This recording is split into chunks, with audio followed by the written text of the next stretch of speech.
আজ মুম্বাইয়ের ঘাটকোপার অঞ্চলের সেই অশ্রুসজল কাহিনী। ছয় ছক্কায় আপনাদের সবাইকে স্বাগত জানাচ্ছি। ছয় ছক্কার আজকের যে বিষয়টি, ঘাটকোপারে সেই মর্মন্তুদ কাহিনী যেটি আমাদের বর্ণনা করব, সেটি ঘটে গেছে সোমবার বিকেল 5টার সময়। একটানা বৃষ্টিতে মাটি নরম হয়ে যাওয়া এবং তারপরেই হুড়মুড়িয়ে ভেঙে পড়ল প্রায় 250 টন ওজনের একটি হোর্ডিং।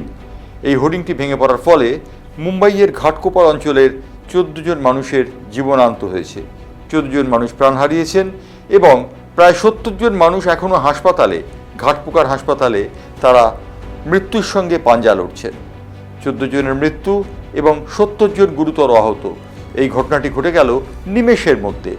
ঘাটকোপার অঞ্চলের বাসিন্দারা দেখলেন যে একটি হোর্ডিং হুড়মুড় করে ভেঙে পড়ল একটি পেট্রোল পাম্পের ধারে এবং পেট্রোল পাম্পের অবস্থিত অধিকাংশ মানুষ সেই হোর্ডিংয়ের তলায় চাপা পড়লেন। এই ঘটনাটি ঘটেছে ঘাটকোপার অঞ্চলে মুম্বাইয়ে। মুম্বাইয়ের এই ঘটনাটি সারা ভারতবর্ষকে আলোড়িত করেছে। তো 14 জনের মৃত্যুর জন্য শুধু নয়, কিন্তু এটি একটি অভাবনীয় ঘটনা।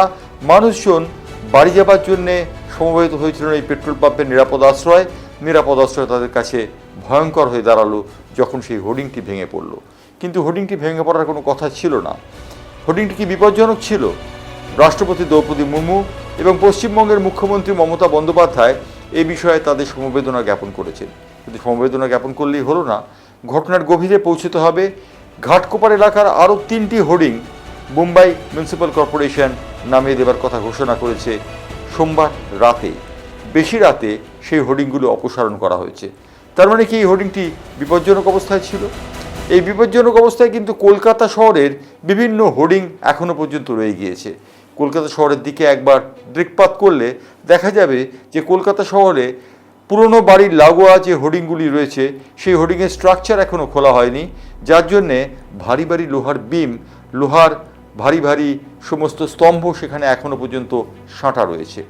বৃষ্টির ফলে যদি সেগুলি ভেঙে পড়ে তাহলে কি মর্মান্তিক ঘটনা ঘটতে পারে তা সহজেই অনুমেয়।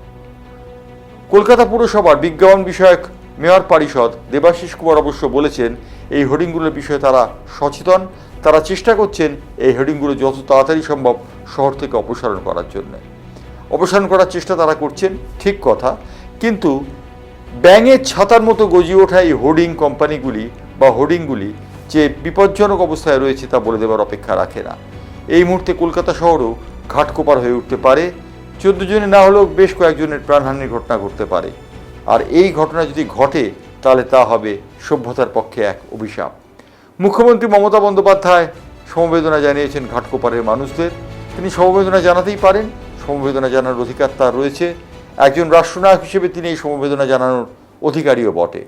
কিন্তু প্রশ্ন হচ্ছে, তার নিজের শহর কলকাতার কী অবস্থা?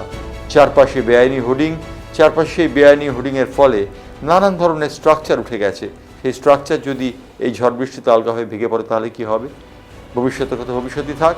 ঘাটকোপার থেকে আমরা অন্ততপক্ষে শিক্ষা নিই, নইলে ঘাটকোপারে যে 14 জন নিথর শব্দে পরিণত হয়েছেন তাদের মতো অবস্থা হতে পারে কলকাতার অধিবাসীদেরও। যে 70 জন মুমূর্ষু হয়ে হাসপাতালে মৃত্যুর সঙ্গে যুদ্ধ করছেন, তাদের মধ্যে যারা এখনও পর্যন্ত একটু ভালোর দিকে, তারা বলেছেন তারা বাড়ি যাচ্ছিলেন, বাড়ি যাওয়ার জন্য নিরাপদ আশ্রয় খুঁজছিলেন। সেই সময় পেট্রোল পাম্পের সেই আশ্রয়টি তাদের নিরাপদ বলে মনে হয়েছিল।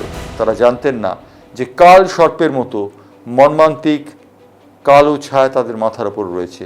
একটি হোর্ডিং 250 টনের, তা ভেঙে পড়ল ঘাটকোপারের মতো জায়গায়, যে ঘাটকোপার মুম্বাইয়ের বৃহত্তম, মুম্বাইয়ের অন্যতম প্রাণ কেন্দ্র।